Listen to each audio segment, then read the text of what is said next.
Hello and welcome to Access All Areas. Damien Barrett, it's been a torrid season off the field for the Bombers, and it appears as though it has caught up with them because the players look like they are absolutely cooked on the field, Damo. Yeah, they are, Das, and you've always been a big believer in footy stats don't lie. And let's have a look at the ones that don't lie when it comes to Essendon in the last 4 weeks. They've lost the last 4 games by an average losing margin of basically 10 goals, which is the worst in the club's entire history. That's incredible that in their whole history they've never lost 4 games in a row by more than 45 points. And the numbers are there, Damo. 18th for points against. They're getting scored at will. They can't score themselves. 16th. Not finding the footy. 11th in disposals. Disposal efficiency. Scores from clearances.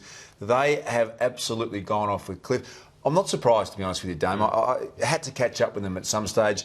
I think they were amazingly resilient to have the year that they had, but almost used it in the early parts of the season, didn't they? To their advantage. It was always going to get you. The outfield distraction, you've got all the issues. Eventually it catches up with you. It's the third year in a row, though, Das, removing the drug scandal. It's the third year in a row they've had a very positive start to the season to fall away. Don't feel as though you can remove the drug scandal, Damo, because they're probably building, and I think they would have hung on and had an impact in the finals. I think their list is great, but this is stuff you don't see. Joe Watson's first kick, Dyson Heppel, who's had a great season. Once it mentally gets you, it's very hard to get it back. Running out of defence, Pears kicks it straight over Joe Watson's. This is a side that looks as though it's 16th on the ladder, not one that was close to finishing inside the top 4 a few weeks ago. So, well, what's going to happen in the final, Das? Because they've got one as it stands. They're on track to get absolutely smashed in a final, and I don't say that with any great pleasure. It's just a simple fact. Once the air has gone out of you, I just don't see a way back. And particularly in a final, once the emotion is there and you lose a bit of faith in the whole system, it just unravels big time. We're also going to get an indication as to the level of strength that Essendon has had with regards to the AFL. They've put a deadline on Andrew Demetrio personally today, at the close of business today.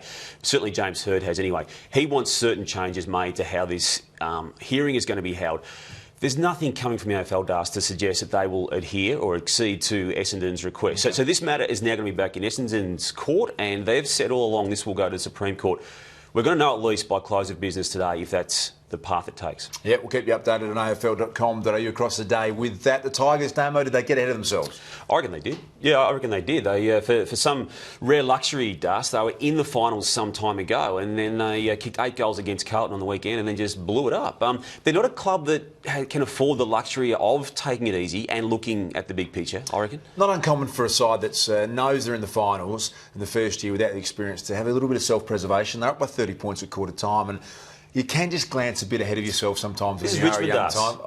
Look, I understand, I know that, but you look at sides that have got into the finals for the first time in a while, sometimes round 22, and now we've got round 23, cannot go the way you want it to. They lost by 10 goals to North Melbourne quite recently too, so that loss, Carlton loss, going into the finals, alarm bells? Yeah, not great, but I think they're a chance to win their first final. They might play Port Adelaide or Essendon. If they did, they were going to be in pretty good shape, which would be a good result. Mick's back. Mick Moldhouse, Damo, a big win under pressure. He copped it during the week in the press from Robert Walls, responded with a win, and this is Mick back to his best or worst at the press conference.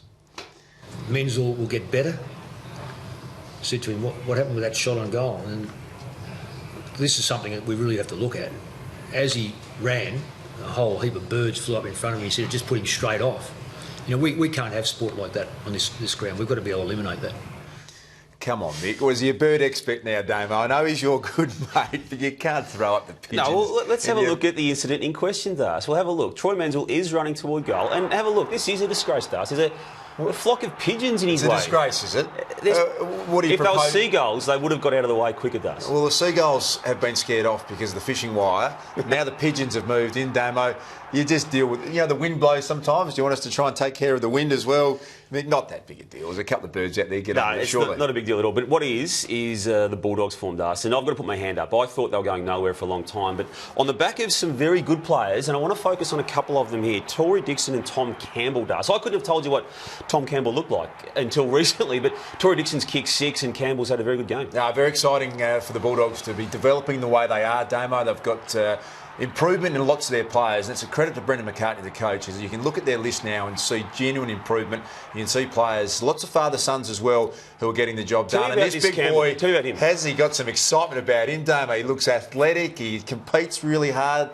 He he monstered Ben Rutten yesterday. I thought it was a great performance. A very impressive young man. I think his turnaround has come on the back of some mentoring from your good self, Das. A little birdie tells me you have spent a fair bit of time with him in the past. I would like to claim it, 4 months. But now that you mentioned it, I think that there probably has been outside of it. I had a couple of very, very quiet chats to Tom Gow. He's I take nowhere, no Das, credit to be a at all superstar. for it. Stephen King's the ruck coach down there. They've got great assistant coaches everywhere. But he's an outstanding young man. It's been very nice to have a little bit to do with him, and I hope that form continues because he deserves it.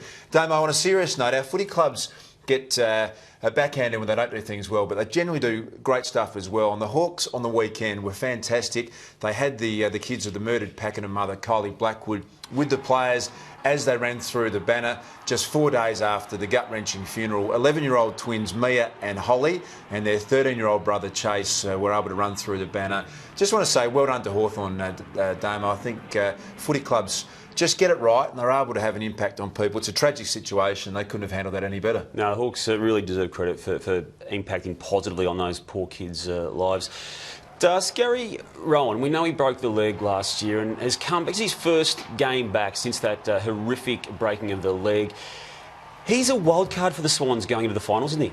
Yeah, it's a great effort. It was a bad enough break that you have doubt as to whether or not you're actually going to be able to move the way you did prior to it. This is his first kick. The crowd response, Damo, was sensational. And the Sydney supporters are educated footy followers now. Yeah. They know how hard the road's been back. He runs with genuine pace and he's a good kick. That's a nice first touch back into AFL football. Yep. And they obviously think a lot of him to have him straight back into the side after that bad injury. Das, I want you to have a look at this. Brenton Sanderson had a dream run as a coach of Adelaide last year. It hasn't been as good this year.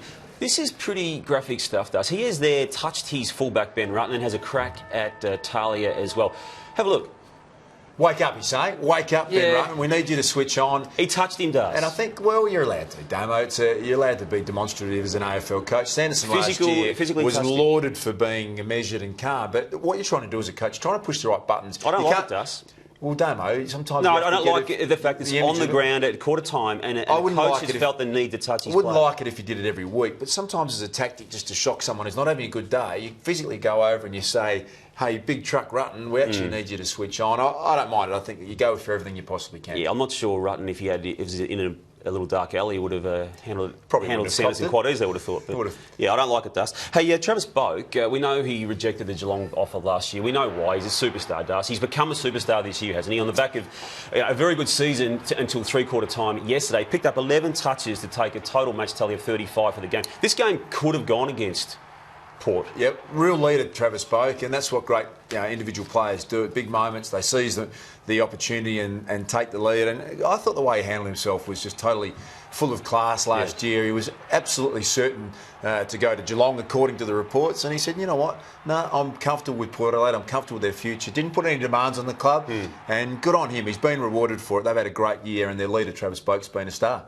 Now, you always like bringing a couple of little quirky moments to this show right at the end. Take us through what happened in this Essendon North Melbourne game between two hard men. Well, you're not allowed to do a lot physical, Damo, because you get upset if the coach touches anyone. So the slap is back in footy. And Nick Comer and Brent Harvey, this makes me laugh a lot because you're not allowed high contact. That's the old-fashioned bitch slap. There's another way to describe that. And you love hairstyles. Dan Hanbury's had a few this year and a few throughout his career. This is 3 weeks ago. So just a simple sort of cut, a little undercut. Maybe a bit of military look about it. Now that is, I've moved to Sydney. I've seen the bright lights. I'm working a bit of something here. They lost us to the Pies, and I think Dad Matt Hanbury might have rung. They're very much a blue-collar family of Hanburys. He's been told, shave it off, Dan, and get back to basics. We've had celebrations after goals, cobras and whatnot. I like this one. This is Dane Zorko, and this is the handshake. But it's not just a handshake, it's the look-me-in-the-eye handshake. That's what you teach your 8-year-old kids. Look someone in the eye. That's a premeditated, we're going to work something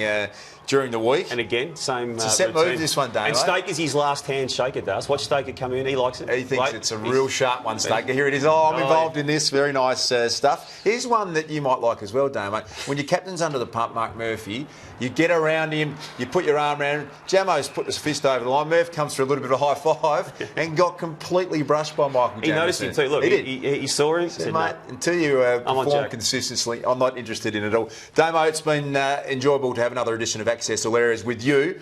But a quick reminder to keep an eye out later this Monday afternoon for the verdict on afl.com.au. Matty Thompson will be joined by Match Review Panel Chairman Mark Fraser to give you all the MRPs sanctioned from the weekend and the reasons why for each decision is exclusive to the AFL website. Thanks for joining us once again. We'll catch you next week.